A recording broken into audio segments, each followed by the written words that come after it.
All right, I'm back. So, um, made a video last week discussing how to avoid bad real estate agents and mortgage lending services for military. I received the feedback from you guys. I understand that you would prefer a series, a lot of shorter videos on that subject. So, with that stated, um,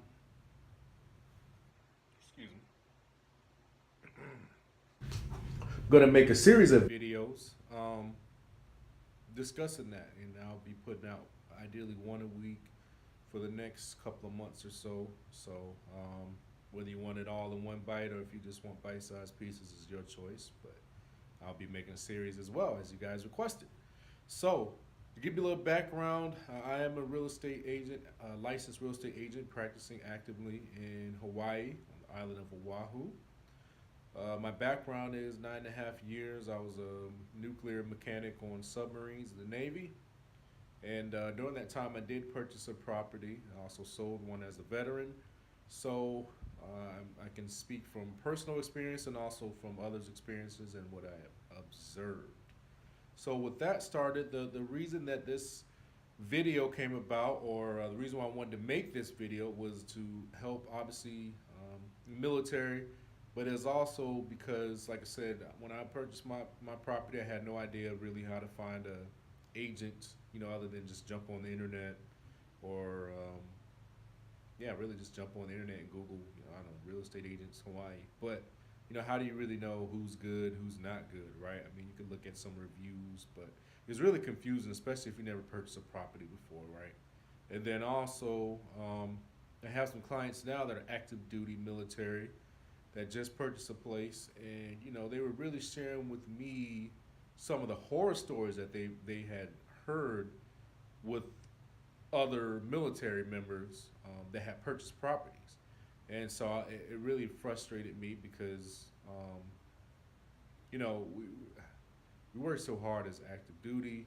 Like I said, I'm an agent now. I'm no longer in the service, but you work so hard on active duty. You don't have a lot of time, and then what makes it worse is that you have these people that more or less have built their business, or a large portion of the business comes from military, and they take advantage of them. And that's just not right. It's not right to take advantage of anyone, but I guess it's just extra frustrating knowing how hard um, the military in general works. No matter what your job is in the military, you put in a lot of hours, and ultimately you could lose your life as a part of it. And it's just sad to see that there's people out there that create businesses just to take advantage of you specifically.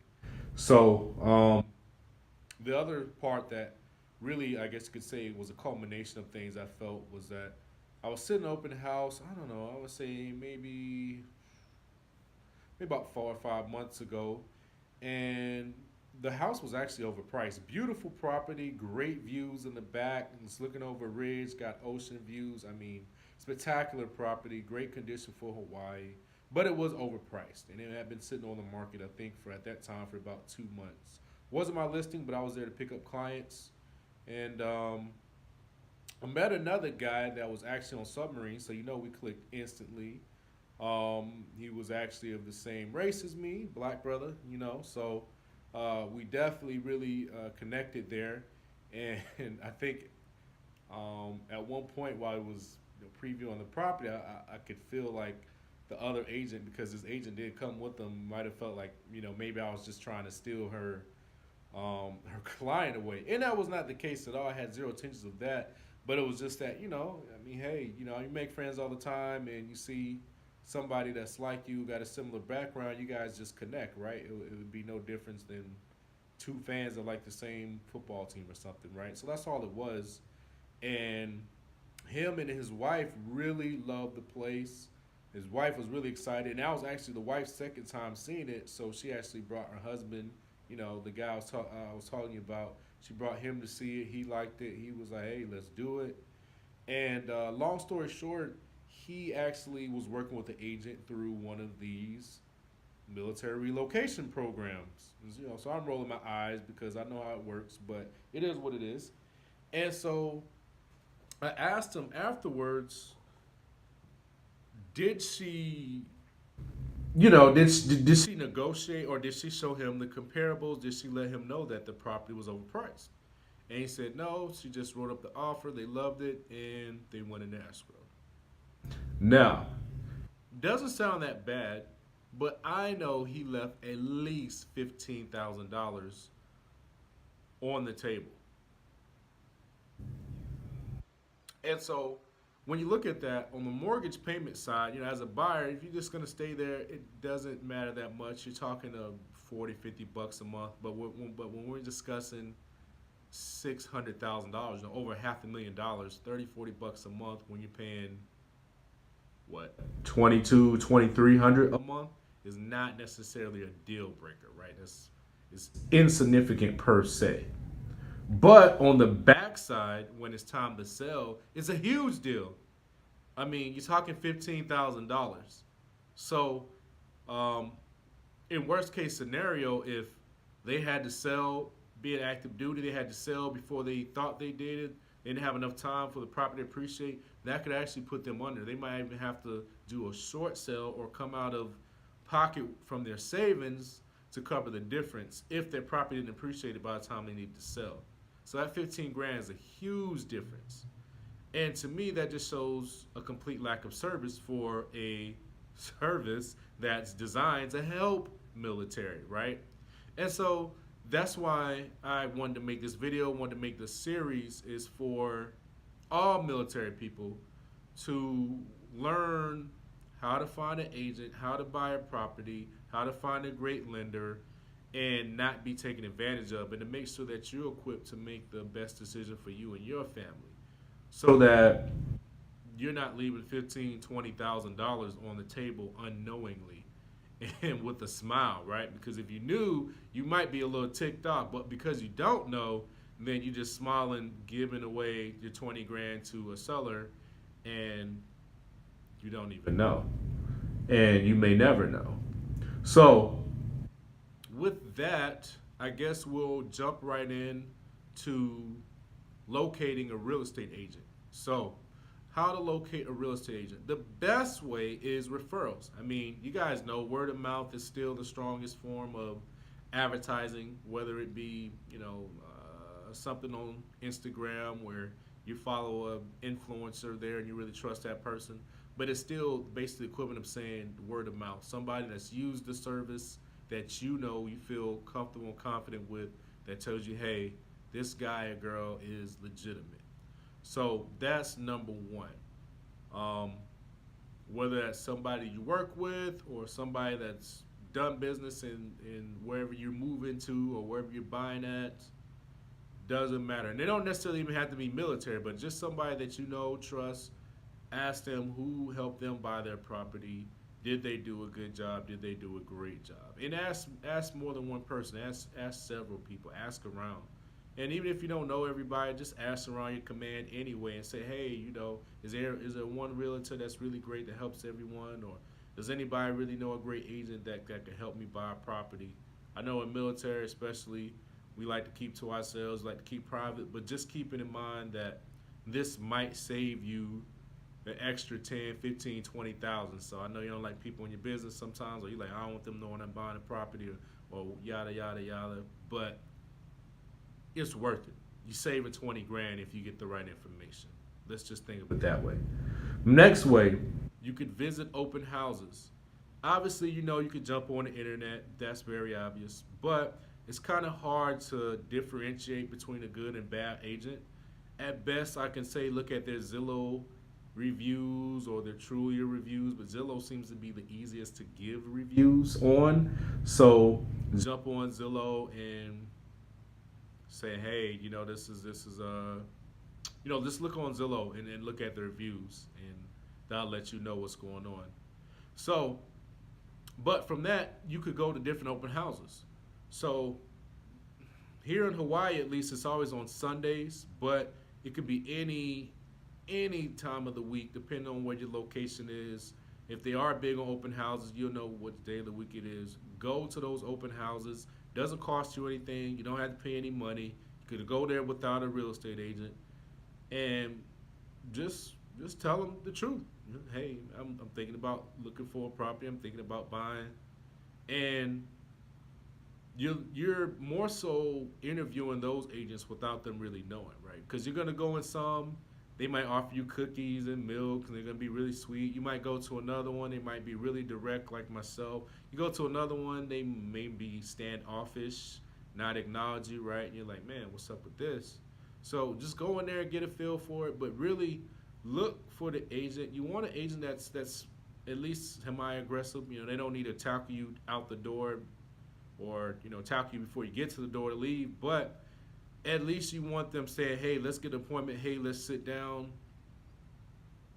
Sending you properties is not necessarily a bad thing, but here's what I'll tell you the difference between a rookie and someone with a little more experience. If I were to ask you how many 3-bedroom, 2-bath houses are in the area you're looking at, you probably say hundreds, right? So if you just tell me, hey man, I'm looking for a 3-bed, 2-bath house somewhere in the city or somewhere in the suburbs, that's not really enough information for me to start sending you properties, right? I need to know what price range you're looking at, what neighborhood, do you have kids, do you care about the schools, where you work, what's the traffic, I need to know all that. Do you got dogs, multiple dogs? Do you like to work on the car in the yard? Because if so, you can't be in a place with association. I need to know all that stuff, right? So it's impossible for me to have a 2-minute conversation with you and go, yeah, all right, you need 3 beds, 2 baths, okay, 1,500 square feet. All right, you don't want to spend over $500,000 for it. Got it. Let me send you some properties. I'm gonna send you like 200, 300 properties.